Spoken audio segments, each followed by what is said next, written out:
Dear Minister Maas, dear Minister Søreide, Excellencies, ladies and gentlemen, on behalf of Körber-Stiftung, it is my great pleasure to welcome you all to the Berlin Foreign Policy Forum.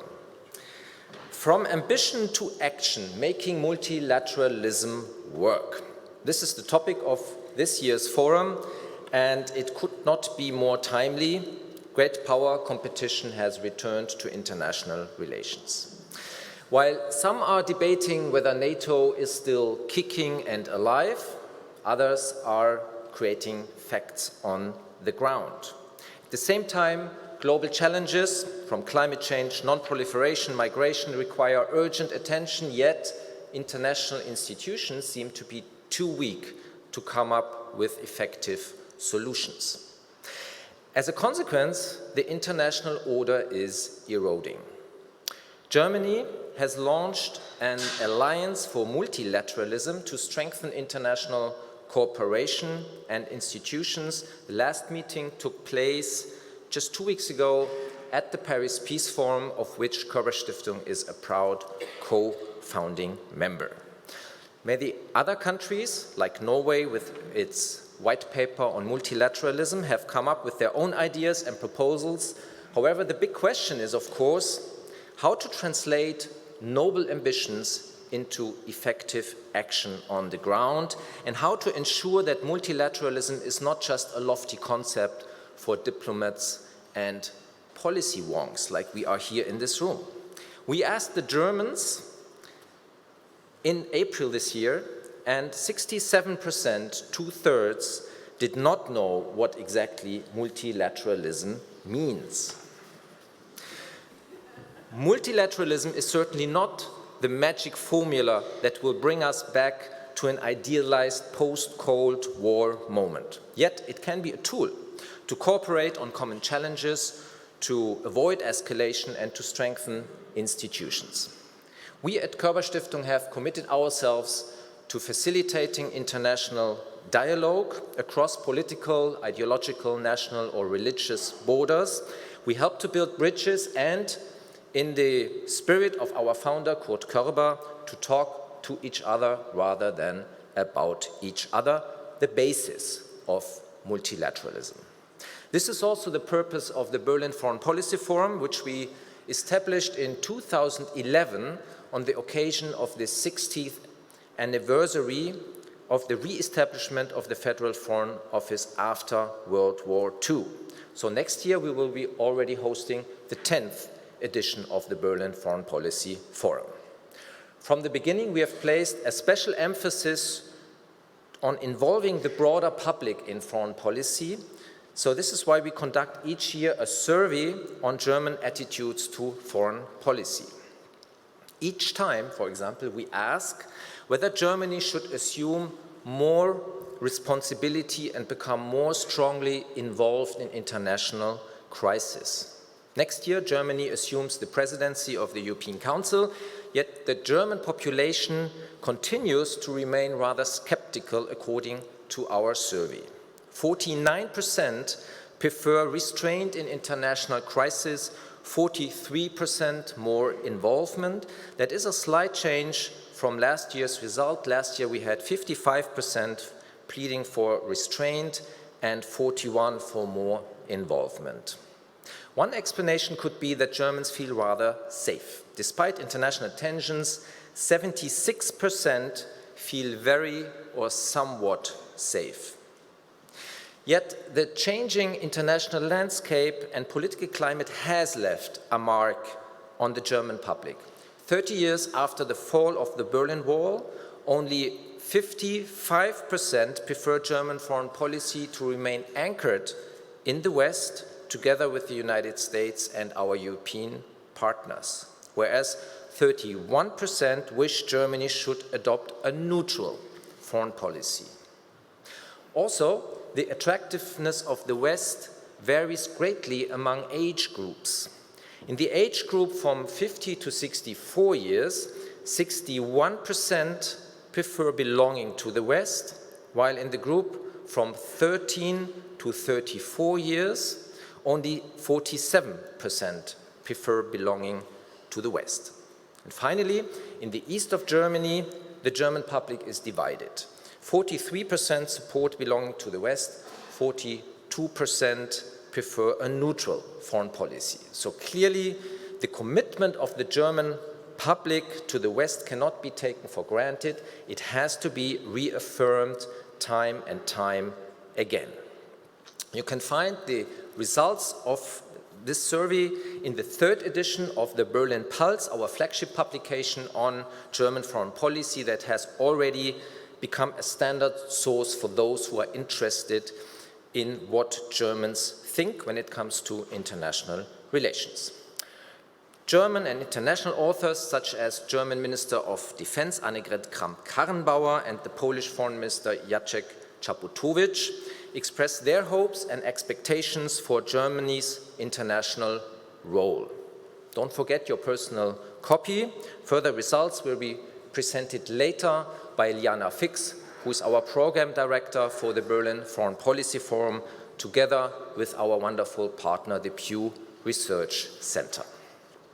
Today, it is my great pleasure to welcome such a diverse group of over 250 foreign policy experts and officials from all over the globe for a day full of inspiring discussions about German and European foreign policy, Europe's neighborhood, the future of arms control, and much more. And it is a particular pleasure to welcome the first cohort of our Young Delegates program that we have established for the Berlin Foreign Policy Forum. All of you and our audience in the live stream are more than welcome to contribute questions with the hashtag #BerlinForum, #BerlinForum. Dear Minister Maas, we are honored that you will open the Berlin Foreign Policy Forum for the second time. We would like to thank you and your colleagues from the Federal Foreign Office for the excellent cooperation in preparing this event. Minister, you have the floor.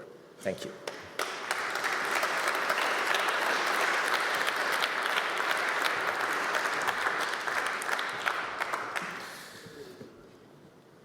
Ja, Ladies and gentlemen, MPs, Excellencies, ladies and gentlemen, dear Ine, I'm very happy indeed that I'm opening this conference together with you this morning. I well remember that a few months ago we were in your home and launched your white paper on multilateralism together, and Germany and Norway are working together in important areas, both strategically as well as operatively. And Norwegian diplomacy is characterized by long lines. They are very responsibly minded in a more difficult environment. Sometimes it's quiet, but it's always successful. I would wish to have more such partners in the international arena. Welcome to you, dear Ine. Dear Mr. Paulsen, the Foreign Policy Forum of the Körber Foundation, I believe, has meanwhile acquired an excellent reputation, a central place of a debate of foreign and security policy. And I think that especially now, we need such venues, especially in foreign policy. There is a room for a lot of debate, and we need such places in which the difference between feigned debates and substantial debate is made, and I think that is a distinction that's made here. So, ladies and gentlemen, we remember the historical events in Europe in 1989. So this is a year that made possible the German reunification, and it also brought an air of departure in Europe. And with Carter of Paris, and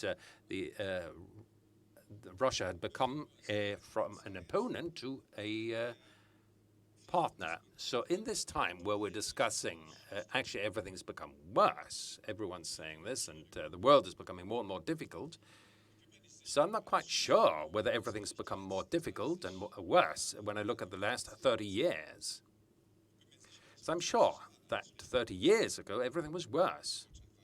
Germany was divided. 16 million Germans were living in unfreedom, and Europe was divided by the Iron Curtain, and we don't have that anymore. And I think that is also a contribution to the debate that is being conducted at the moment. So I think we've achieved a lot, and major things have been achieved. Freedom for millions of people, not just in East Germany, but also in Eastern Europe. The fact that Europe, in the 30 years, has grown together more than ever before. And that's why I believe, with all the difficulties that we have to deal with today, that no, it's not all become worse, and not in the past 30 years anyway. So, and we also know that the euphoria then, 30 years ago, was a bit premature. And part of the expectations that we had in this spirit of departure have not been met. And especially our relationship with Russia has, unfortunately, not developed into the direction of durable stability and comprehensive cooperation. So since 2014 at the latest, with the Russian annexion of Crimea and the tension in eastern Ukraine, peace and security in Europe has been called into question again. So since the beginning of the crisis, Germany has come out for a political solution to this conflict. And I'm also saying this because the consistent work is seen less in the public eye than it should be. Often it's overlooked in the view of dramatic events like Iraq, Iran, North Syria, and in Chile. But we shouldn't forget that the war in Ukraine, and it is a war, there's 10,000 people that have died, and there's more people dying there. That's the actual war on our doorstep, and people are dying on our doorstep. So the most recent developments are now sending some cautiously positive signals. Together with France, we are working currently on the resuscitation of the Minsk process these days, and we are trying to influence Russia, and that they use their influence on the separatists in Crimea, and that the new government under Zelensky is offering new opportunities we should use now. So we want to have a summit in the Normandy format, and that's going to be held in a few days in Paris. And this would be an important step along a still long and difficult route to better understanding, not just between the Ukraine and Russia, but also between Europe and Russia. So, but I'm also saying that with this understanding, there won't be any special solutions with Germany. So our neighbors in Poland and the Baltic countries can be rest assured that we're going to take their security interest seriously, and we're going to continue that. We want to have a long-term European approach towards Russia, but we're not going to do this over the heads of our eastern neighbors. So, but with all their specific experience and their justified strategic interests in mind.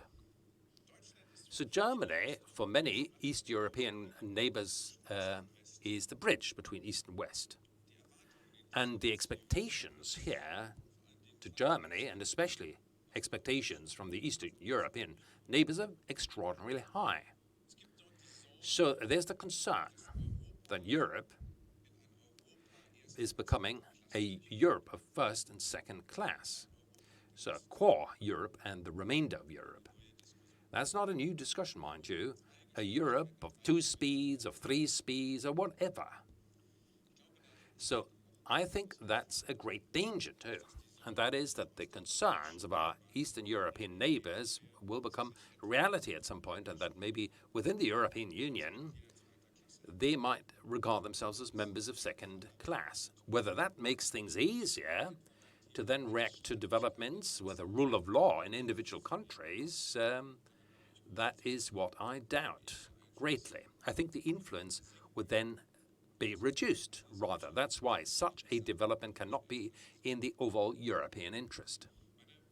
Ladies and gentlemen, the motto of this conference is well chosen, from ambition to action.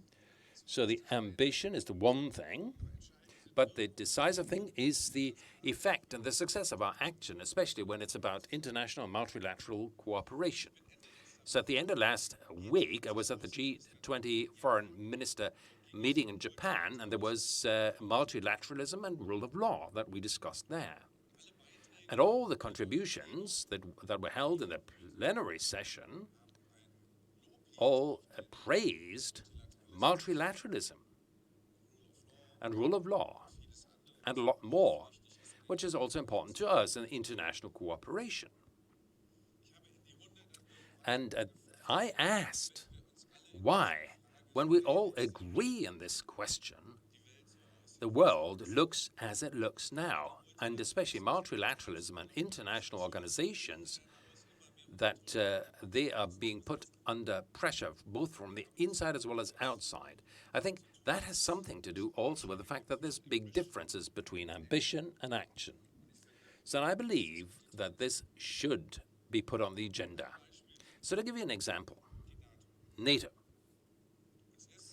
And so we've got a strong NATO that is important, that they are also able to act, because they're the cornerstone of our multilateral security concept. And I want to say, the German foreign policy is not disruptive. It's the contrary. So we want to set something against disruptive reality. That's why in the current discussion about NATO, that's our position. So the strength of NATO is in its cohesion. And this cohesion has guaranteed the security of Europe for 70 years. And that's going to continue also in the future. It's going to be essential for security also in the future. Since the summit of Wales 2014, NATO has been strengthened both financially as well as militarily. And Germany has got a considerable contribution there. And you can say quite rightly that NATO lives. NATO is still alive, and that from head to foot, even if there are other diagnoses. And to be honest, when you were at the last foreign minister meeting of NATO, you could confirm this. And what is also important and correct, and it's not denied by anyone, so NATO, so we need to develop NATO further, both with regard to the concept as well as politically. At the NATO foreign minister meeting last week, we had the suggestion that under the Secretary General to set up an expert group to just take stock of the strategy of the alliance. Because there are deficits. And there's also disagreements, and that is obvious. And that's why I believe that this suggestion was accepted so positively then, and it has contributed to to put a toxic debate into productive straits. And when we look at the security dimension, the security policy dimension is nothing else than the taking and adopting foreign policy responsibility. There's agreement. The alliance, in its role as central place of Euro-Atlantic cooperation and decision, this place has to be strengthened. And this is how we will strengthen the coherence and the alliance in the future years, and will also maintain the political priority of NATO. To decouple European and American security, this is something we cannot be interested in. On the contrary, it would be highly dangerous. So without the United States of America, at the moment, neither in Germany nor in Europe, we would be able to protect ourselves effectively. NATO represents common security and defense and common operations, and also for the international cooperation with partners outside NATO. And it also represents multilateralism in action. So multilateralism is something. So as we saw with the numbers that were presented just now, many people, many citizens don't really know what it means, multilateralism. But I often have the impression that even in the political debate, there are some misunderstandings. Because multilateralism is not just necessary when it might be beneficial in that point in time, so that you hope that others will actually accept more what you think is correct. Multilateralism means not just that others approach you, but also that you also move towards others, that also you have to review your own position, and possibly you have to make and take decisions, you have to enter in a compromise in order to find a common solution. Advance without compromise will not be possible. That's why it is important, and there is agreement from Lisbon to Tallinn, that the Europeans will need to take over more responsibility for security in future. And that's also the reason why, together with France, we're working on a Europe that will cooperate much more closely, will have a faster decision, and will be more able to launch speedy operations. And we have to develop skills. We have to also develop initiatives in intervention, and also to strengthen civil crisis management. And this is under the EU presidency in the second half of 2020. We want to start with the European Excellence Center that we want to set up, and we want to make a big step forward there. So, ladies and gentlemen, this is a policy of inclusion of the Europeans. And of course, this includes Norway, Norwegians and Brits. If you think of the Brexit, and the British and the Norwegian will have their role to play. And the alliance is going to strengthen Europe. The ever closer cooperation between EU and NATO shows that in question of common security, there is no hermetic clubs, and will not be the case in the future either. So, ladies and gentlemen, just like NATO, the European Union is facing great challenges, inside as well as outside. In a few days, the new EU Commission is going to start its service at long last with Ursula von der Leyen. For more than 50 years, there's going to be a German heading it off. And the priorities are clear already. It's about strengthening European sovereignty and action of the European Union as a political and economic player in a global setting that is not going to become any easier in the years to come. The EU presidency in the second half shall be used by us to, and that's going to be demanding, to close ranks in foreign policy, and also to become more effective. So we've got the idea of a European Security Council that we have floated, and this is we're discussing this with France at the moment in intensive talks. So this also includes a strategic design of our relationship with important global players. This is true for the transatlantic relationship, our relationship with the United States of America, not just with regard to NATO and security policy. This is also true for our relationship with China. So this will be an important subject of our presidency. And just for the current situation, also for the current reporting about Uyghurs in China, well, China has to live up to its international obligations. So, and we just discussed that together with 23 states in a statement in the General Assembly of the United Nations with a view of the treatment of the Uyghurs. So there's hundreds of thousands of Uyghurs held in camps. Then the international community cannot turn a blind eye. So what we need now is transparency, especially independent access to the region, and this also by the High Commissioner for Human Rights of the United Nations. So, ladies and gentlemen, so the demands on us in Germany and the European Union in total will increase in the future, both with regard to the military, where in the Sahel region and in the Balkans or in Afghanistan, we are already committed militarily. But this is more than military crisis management. This is about political answers to fundamental changes of the international system. So there's new powers that are claiming more participation. They're claiming different rules or are neutralizing rules. So established powers are withdrawing from systems which they actually created and we all benefited from. So in other words, from ambition to action for us also means that with crisis diplomacy in multilateral format, Germany has to play its role. So for some months now, we're working on political progress in the Libyan conflict in high speed. So for four high-ranking rounds of negotiations in Berlin, which we had together with Salome of the United Nations, we believe that it's going in the right direction. So, of course, the guarantees for success for the so-called Berlin process, of course, will not be given, but we're already deeper into many disputed questions than it was in previous conferences ever before. So our current membership in the Security Council of the United Nations is offering not just special influence in Libya, but also in Yemen and Sudan. We are committed actively as a member of the Security Council.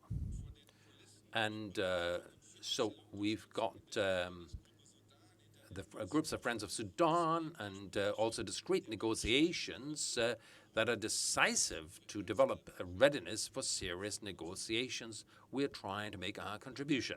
Together with Norway, dear Ine, we're also involved in Afghanistan when it's about talks between different factions and resuscitate these discussions. We need discussions between representatives of the government, the opposition, the civic society, as well as Taliban, to build new trust. And this is the only way how we're going to be able to, at long last, end the acts of violence, which are also directed at civilians. And we have to work on the exchange of prisoners as well. So we're using our members as time as a member of Security Council to also introduce new subjects, especially in the area of prevention. That's what we want to strengthen the Security Council in. So we have to actually start work before the large crisis. And the structural issues need to be discussed in New York also as part of the work of the Security Council. And one of our priorities here, for instance, is also the role of women in preserving peace and security and overcoming crises. We need to strengthen the role of the women. The 2476 of April, the UN resolution, of course, there was also resistance against adopting this. Together with France, Canada, Singapore, Chile, Mexico, we and many other countries, and I'm also grateful to you, dear Ine, that Norway was committed very much in this area, that we have the Alliance for Multilateralism in New York, that meanwhile we've got more than 60 countries that are involved in this Alliance for Multilateralism. This is a commitment together for a rule-based international order.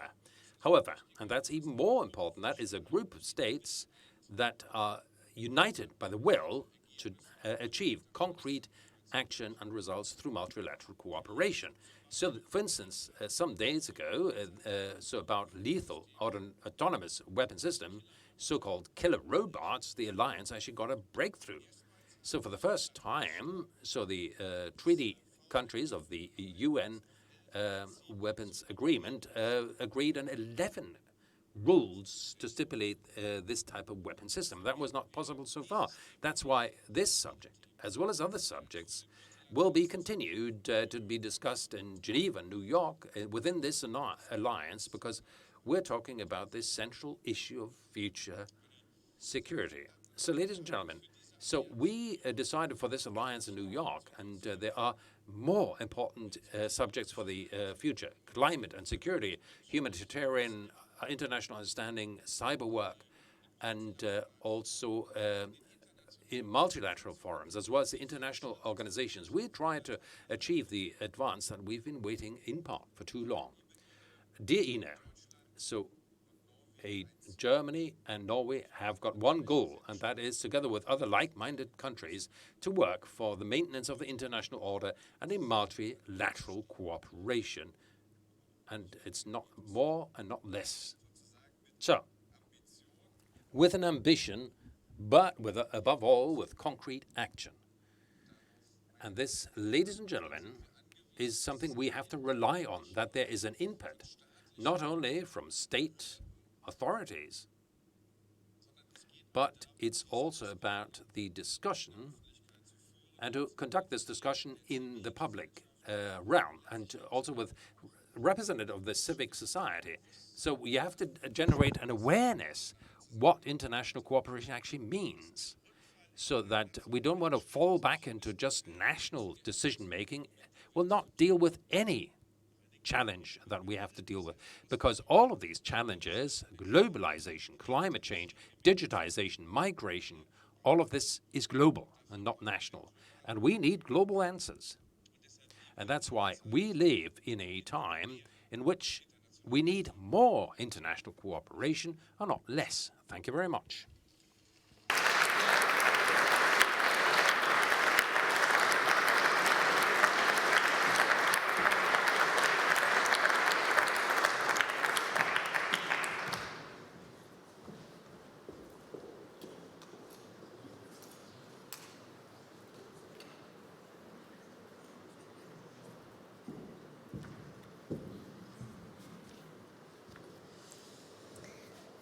Ladies and gentlemen, distinguished guests, dear Heiko, thank you for this wonderful opportunity to be here at the podium of the Berlin Foreign Policy Forum and talk about a topic that is really at the heart of my engagement, but also at the top of my agenda.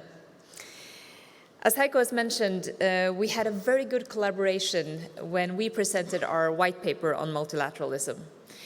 I invited him to come to Oslo in June to present the white paper with me the day before it was presented to Parliament. And to me, I could think of no other partner to do this with than Heiko. Germany is our closest friend and ally in Europe, and we also see very clearly how we are now developing policies together that can underpin and strengthen multilateralism.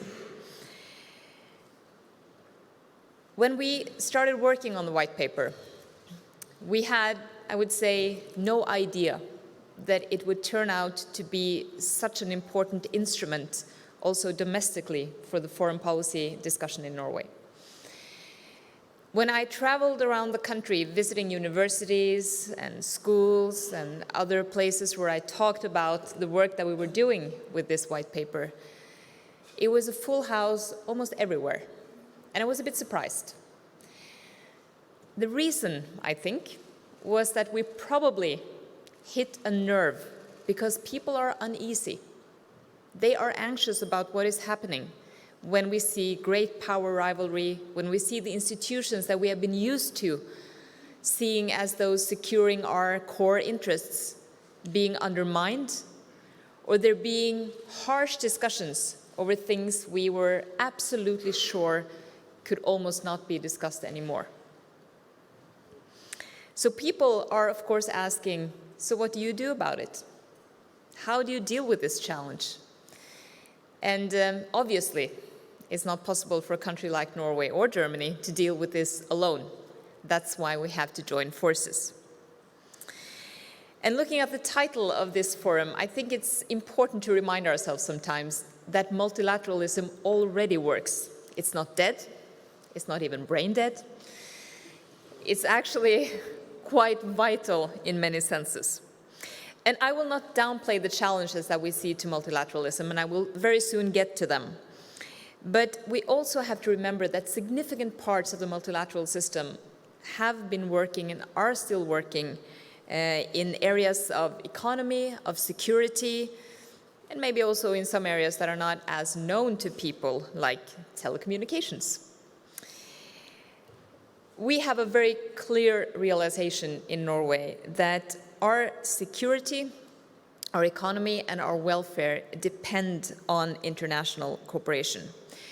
We have an equally clear realization of the fact that our room for maneuver in foreign policy has always been a function of our ability to enter into strategic partnerships and alliances. And until recently, I think there was a bit of a tendency to take much of the multilateral cooperation a bit for granted. My generation has grown up with this and thought that this could never change. We sometimes forget that the multilateral system was built on the ruins of two devastating world wars where people came together and realized that, okay, cooperation, it's better than conflict. We can no longer take this system for granted.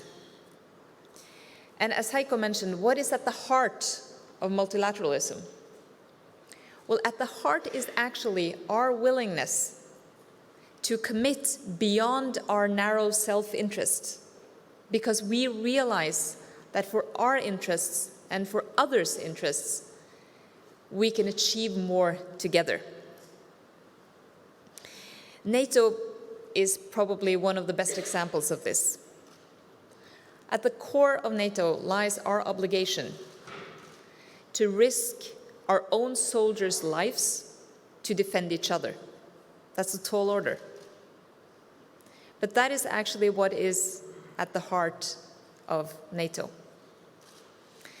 And everything we do as a military alliance, our strength as a military alliance, rests heavily on our ability to be politically united. As Heiko so eloquently mentioned, our political cohesion is key. Without that political cohesion, our military strength would not be the same. And that is regardless of how many new fighter aircraft we have, how many new tanks or submarines we have. Although I have to say that it's important for us that we are buying new German submarines, of course, and I know that Heiko is also pleased with that. And our new F-35s, which is also going to be a very formidable asset in our modernization of our defense forces. And of course, I say this as a former Minister of Defense, so this is also very close to my heart, as you can imagine. But today, the rules-based international order and the liberal world order is under pressure. And there is an increasing trend of trying to bypass both international organizations, but also international norms. And in a way, you can say that the threshold of what is accepted and what is normal is in a way being moved a bit. The whole international architecture, the agreements, the norms that we carefully built since 1945 is now challenged. And the system is perhaps more fragile than we thought it would be. And this, of course, poses a serious challenge to the way that we conduct policies. I would say that preventing the multilateral system from being weakened is no less than a main foreign policy priority for Norway. And of course, we can spend a lot of time highlighting some of the main challenges today, but I will just touch upon a few, and they are also the basis of the white paper, which of course also is translated into English and can be found at the Foreign Ministry's webpage for all those who are interested. First challenge is, of course, the shift of balance and power in the world, and the shift of the economic center and gravity that will change most, if not all, areas of foreign policy in the decades to come. We can see that it will change probably the composition of the Security Council, and we can also see that it will change the idea of what is a fair balance between developing and developed countries in the WTO as two very prominent examples. And while Germany and Norway very firmly belongs in the transatlantic community, the increased rivalry between the US and China will, of course, be seen in international organizations, but it will be challenging for Europe to handle in the long run. Second, the turning away from multilateralism for many of the world's most powerful states. They have a tendency to resort not only to unilateral, but sometimes also more or less transactional strategies that are not very much in line with the way that we have been thinking for the past decades. Third, the increasing pressure towards many of the norms that, and the rights and the values that are so fundamental to all of us. I think Heiko and I spend much more time than we would like in order to try to prevent a backsliding of many of these norms and values in the UN or elsewhere. I would like to borrow a phrase that Heiko often uses, which I think is very good. We have to push back the pushback. And I think it is a vital point, because we cannot just sit down and see that this is happening. To watch it happen and to see we can't do anything. Of course we can. We can join forces. We can push back the pushback. Fourth, we have the rise of populism and nationalism in many countries, which is at least partly fueled by the discontent with economic globalization and the distrust in the institutions that have facilitated it. The fifth challenge is the inefficiency, and I would say to a certain extent some disappointing results in some of the organizations, and also combined with a lack of representativeness. There are a lot of countries who, rightly so, feel that they are misrepresented or underrepresented in many of these organizations. And sixth, which is one of the most important things, we see a range of new challenges that the multilateral system today is not fully equipped to handle. And we also see that the same range of challenges and issues, they are not possible to handle for one single country alone. We have to work together. And in sum, I think it's fair to say that the stars that we have been navigating on, they have shifted, or they are gone. And I think that we have to orient ourselves in a new landscape. We have to realize that we will have rough seas. We have to realize that we have to deal with the world as it is, not as we wish it to be. The challenges that faces us urges us to prioritize more clearly. And I will, of course, not go through the whole white paper here because you can read it. But let me say a couple of things that I think will be extremely important in the years to come. We have to think outside the box when we think partnerships. We have to align ourselves also with countries and partners where we don't always agree on everything. But we can find common ground on some issues that are extremely important. And to a larger degree now than before, we actually see that proposing only a European or only a Western alternative or proposition will probably not lead anywhere. We have to think cross regions, and we have to think about countries that we don't always agree on everything with.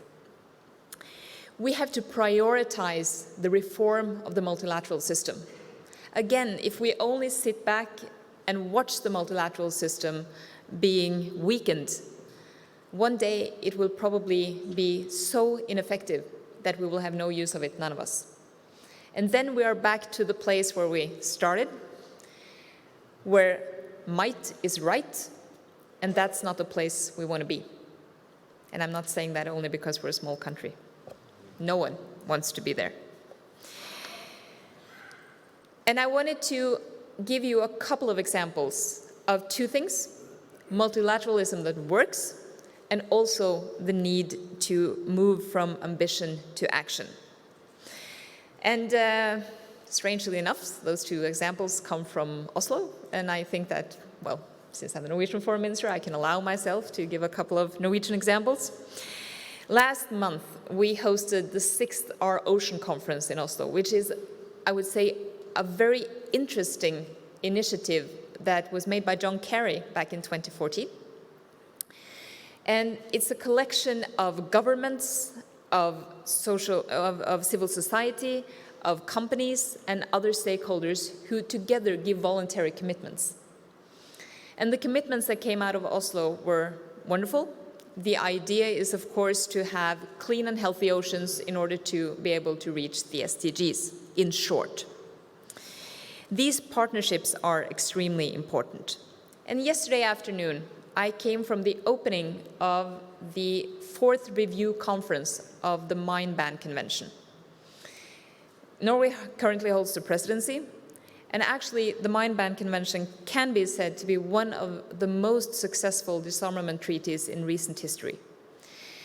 Over the past 20 years, it has been very effective in the sense that now 31 countries are cleared of mines.